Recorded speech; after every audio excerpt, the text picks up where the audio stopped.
Welcome back to the Birdhouse Dynasty show, and today we're going to get into some buys and sells at the running back position. Please be sure to smash the like and subscribe. Help support the show. That is the best way you can go about doing that. You can also check us out on Patreon at patreon.com/Birdhouse Dynasty show. Also on Buy Me a Coffee, buymeacoffee.com/Birdhouse Dynasty show. And let's get right to the buys and sells at the running back position. Matt English is here to join us. Matt, we're going to start things off with Mr. J.K. Dobbins, who lit it up for the, almost at San Diego, LA Chargers. Matt, what do you think of J.K. Dobbins and the resurgent effort?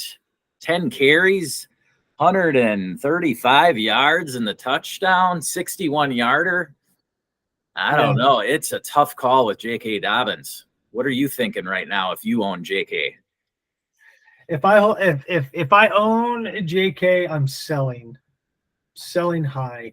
And I'm doing it simply because if you look at his actual rushing attempts, he only had 10 touches, he took 10 carries. Now, I'm betting he's not going 13.5 yards per carry for the season. So I think that was hyper efficient for a guy who's got an injury trail that's super long and only makes, $25,000 in guaranteed money this year. He also didn't have the passing volume, in my opinion, that would justify me going out. I mean, he had 3 targets. He got 3 catches, but it was like 4 yards. So I'm not overly enthused about that aspect. They didn't throw a ton, but he was hyper efficient, and I'm just betting it's not going to stay that way. I hadn't seen anything from Dobbins that says he's going to stay that way because he's been hurt for the last 2-3 years. So I would sell him on a high note. I would get as much as I could for him right here. And if I couldn't sell him for what I wanted, I would hope that he has another bang out week so I could sell him for what I wanted in week 2. Yeah, so I think this is a perfect storm for you. You've got J.K. Dobbins, who's somebody you probably could only get a third for him going into the season. But now after this week's performance, and then they're lined up with a matchup in Carolina, I mean, that is a perfect selling opportunity here for Dobbins. Not so much that I don't like the talent. The talent's always been there for Dobbins. I am just worried about the injury history, the fact that he's a running back. Get out while you can. Get that second rounder for him. That's what I would want a second for him. I don't know. There's not many situations where I'd be like, yeah, I got to hold on to Dobbins right now. I mean, even myself, who I build through my wide receiver room, stack up the wide receivers, and then get as cheap as possible at running back. I don't know if I'd be willing to dish out a second rounder for J.K. Dobbins if I am just extremely weak at running back. I don't know that I'm paying a second for Dobbins right now. So yeah, he's a hard sell for me right now. Take advantage of that matchup in Carolina coming up, because you look at it after that, he's got at Pittsburgh and then Kansas City and then a bye. So you're going to have 3 tough weeks. Definitely can't start him in the bye week, but you're going to have at Pittsburgh and then Kansas City coming up after that. I don't know that I'm, hard set on starting him in those games. So go ahead and get what you can for Dobbins right now. Next up, we've got another elder running back, one even older than Dobbins, and that would be, Dobbins is only 25, but in running back years and injuries, Dobbins is more like a 30-year-old running back. And here we have a guy who is just shy of 30 years old in Alvin Kamara. What do you think of Kamara, Matt? He had a fantastic week 1, absolute fantastic week 1 with a new offensive scheme. With Clint Kubiak's system, the Saints actually looked really good. Now, given they were doing it against a putrid Carolina defense, but you got everything you wanted if you drafted Kamara in the 4th round or 5th round of redraft leagues. You're getting everything you want He had a 20-plus point week. 15 totes for 85 yards-ish and a touchdown. He got a few catches in the pass game, nothing crazy. But, yeah, so if I'm a Kamara owner, I'm holding. If I'm not a Kamara owner, I'm not looking to buy either. Okay. What about, you said hold, but are you trying to sell him if you've got a decent running back stable? I mean, this is the perfect opportunity. They got coming up, they got at Dallas and Philadelphia, then at Atlanta and at Kansas City. That doesn't look great, but again, Kamara doesn't necessarily depend on the rushing volume. We all know that Kamara depends really on his receiving volume. And so all of those matchups are actually decent matchups when you look at the perspective of dump offs. Right. And that is Kamara's big game. Now, I guess, do you sell Kamara for a second is what it comes down to. Here's the difference. The Saints were in a situation where Kamara didn't have to do a whole lot in the passing game, but we saw him put up good fantasy numbers with rushing alone. Right. I mean, he had 5 catches, but it was only for 27 yards. So even in a full point PPR, that's only 7.5 points ish, whereas his rushing volume is what really did the damage for you. So with that in mind, regardless of the defense he's going up against, I know the passing volume is going to be there, and you're going to see more passing upside come as those defenses get tougher. Because as those defenses get tougher, the deeper balls will not be there, and we know Derek Carr will just default to the checkdowns, which isn't a bad thing for Kamara at all. So I would be holding him in hopes that I get a great value in a 4th or 5th round running back that can carry the load early in the season. Yeah. Redraft, if you drafted Kamara in that range, you're getting what you expected. Dynasty, if you're shifting towards a rebuild or in a semi-rebuild, this is your perfect opportunity to sell him right now. Maybe you couldn't get anything for him in the off season, but now that people are wanting the points, it's the same story with Aaron Jones. I mean, they're so similar running backs. Aaron Jones had a decent game on the ground, but in the end, as the season goes on, you're really going to get that safe floor from both of them with their target share, with their dump off passes that they're going to get. And so, if you're a contender, you're going to hold on to Kamara because you need the points. So, would I be willing to pay a second for Kamara if I need him in Dynasty? Yeah. Kamara is somebody who I trust more than, say, J.K. Dobbins, who we just talked about. All right. I just trust that volume. I look at running backs in a year-to-year window. So, I mean, whether it's Kamara, whether it's J.K. Dobbins, I'm looking at them as though they've only got 1 year left. And that's how I'm going to buy and sell my running backs, really, in Dynasty. All right. Next up, we've got another interesting veteran, and that would be Josh Jacobs. Now, Jacobs had the huge injury to his quarterback in Jordan Love, and so we can definitely expect tons of volume to Josh Jacobs this week, even with Emmanuel Sanders showing off pretty well. Emmanuel Wilson, the backup in Green Bay. I think that Josh Jacobs is in for a healthy dosage this week. At least that's what the Packers probably hope for. What are your thoughts on Jacobs, Matt? If I own him, I'm holding. If I don't, and I'm looking for a good running back to fill a hole or for whatever it may be, he's a soft buy for me. And it's because I look at the schedule and I know he's going to look at some stacked boxes. I mean, with Malik Willis taking over, his arm is just not a threat that scares any defensive coordinator. So he's going to look at stacked boxes. But what's great is when you look at the defenses he's going up against: Indianapolis, Tennessee, Minnesota, and then in week 5 they go up against the Rams. But these next 3 weeks in particular, Indianapolis secondary is pretty weak and it's suspect. They did everything they could to prevent the deep pass, and look what Joe Mixon did, right? I just got a feeling even if they stack the box, Josh Jacobs is good enough to put 100 down on the ground against them. And same against Tennessee. Minnesota will be interesting, but I think these next few weeks are very winnable for Josh Jacobs.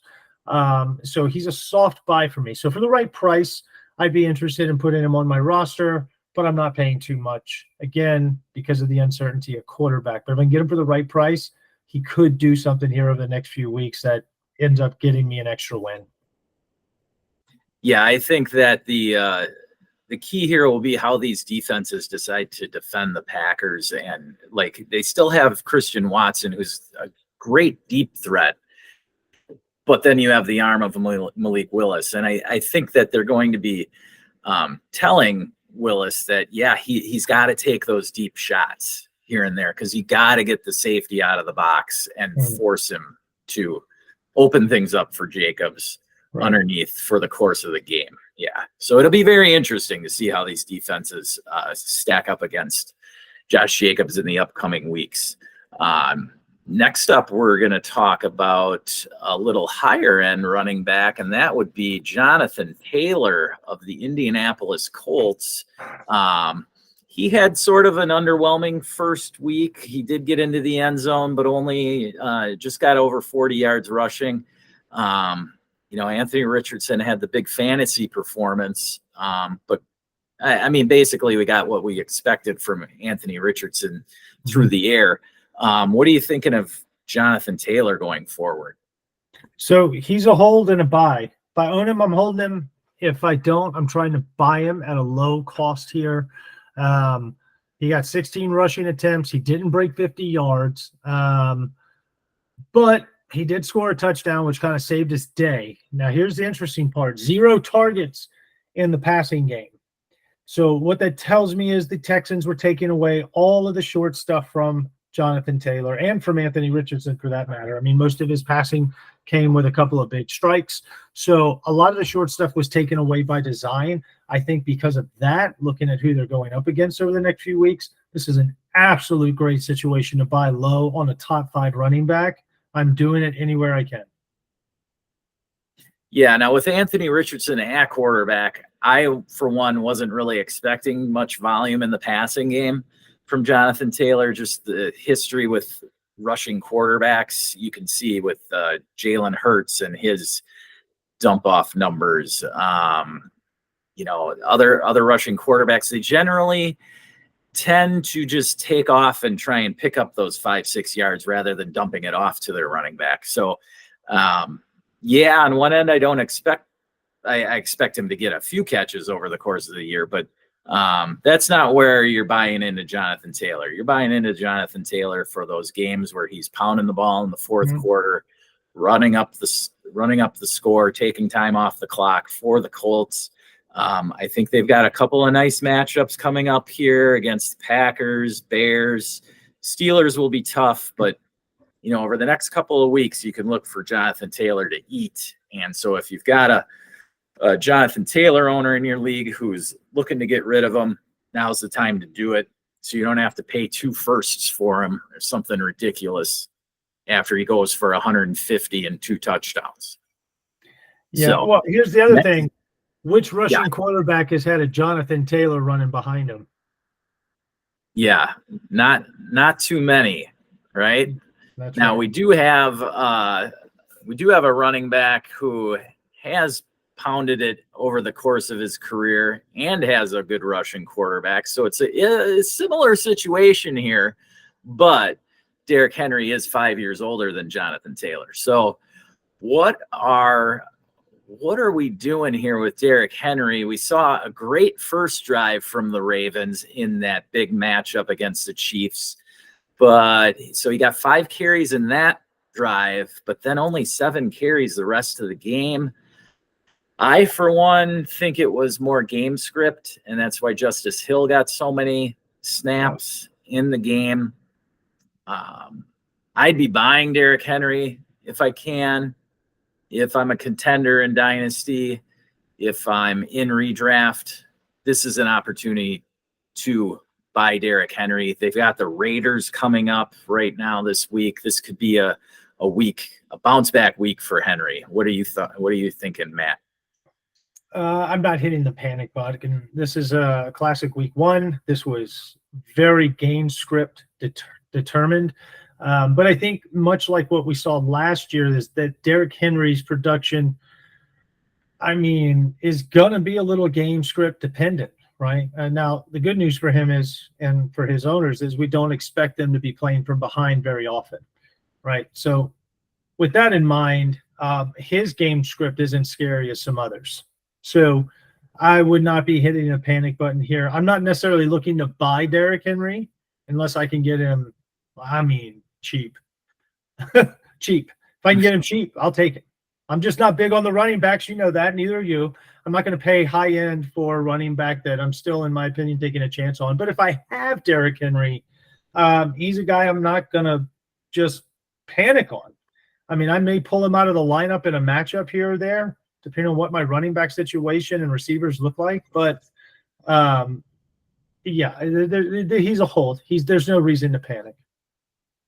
Yeah, he's a definite hold for me.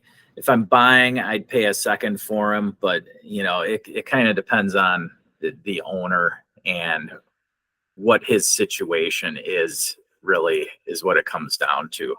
All right, next up, we're going to talk about Brian Robinson and his performance against the Tampa Bay Buccaneers defense. Robinson had a decent outing. Honestly, for me, I like what I saw in the snap share with him and Austin Eckler. A lot of people thought that he would have absolutely no involvement in the receiving game. Well, as you can see here, 4 targets, 3 catches, 49 yards, pretty solid. And Eckler honestly didn't do that much work until the fourth quarter when the game was out of hand, and he just got some dump offs from Jaden Daniels. So all in all, for me, considering the game script there, this is a pretty solid week for Brian Robinson. And to me, it looks pretty good going forward. What do you think? Yeah, I'd say he's the running back to own in Washington. I never was high on Eckler this year to begin with. And Brian Robinson's a guy that I look to target later in drafts for that reason. I felt like he was getting heavily discounted because of the addition of Eckler. So, yeah, I think you could probably still get Brian Robinson for a pretty good price, even with the performance in week one. So I would be buying. Yeah, I mean, for a second rounder, nobody's given up a first rounder for Brian Robinson. So, no. Or nobody should be, put it that way. But, if you're looking at Brian Robinson or Derrick Henry, well, Robinson is extremely younger than Henry. So, yeah, in the right situation, that second rounder, I would probably give up for Brian Robinson instead of Derrick Henry. And that said, like you just mentioned, everybody thought that Eckler was going to steal a lot of the touches. Well, that didn't happen week one. And so I really like what I saw from Brian Robinson, and he's a buy for me. Go out and kick the tires on him. I mean, he scored 17 points, which is pretty awesome for most of the zero RB or hero RB owners, or if you just faded running back completely in a dynasty startup. Brian Robinson did exactly what you were hoping for if you got him in the 9th or 10th round of whether it was a startup or redraft league. So going forward, I mean, one league for example, I drafted Raheem Mostert a couple of rounds earlier than Brian Robinson. Well, now I'm looking at it like, yeah, Brian Robinson is a solid start versus Raheem Mostert, who definitely was overtaken by Achane. Achane had about 20 touches, whereas Mostert just couldn't get things going. And so a little worried about Mostert there. But Robinson, yes, I am in on Brian Robinson.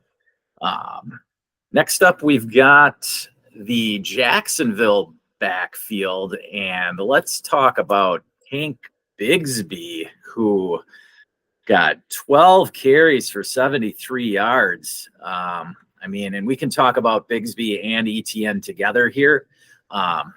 So, I mean, the narrative from Jaguars camp this offseason was they were going to get Bigsby involved. And what can I say? They weren't lying, right? I mean, same amount of rush attempts for both of them this week. What do you think, Matt?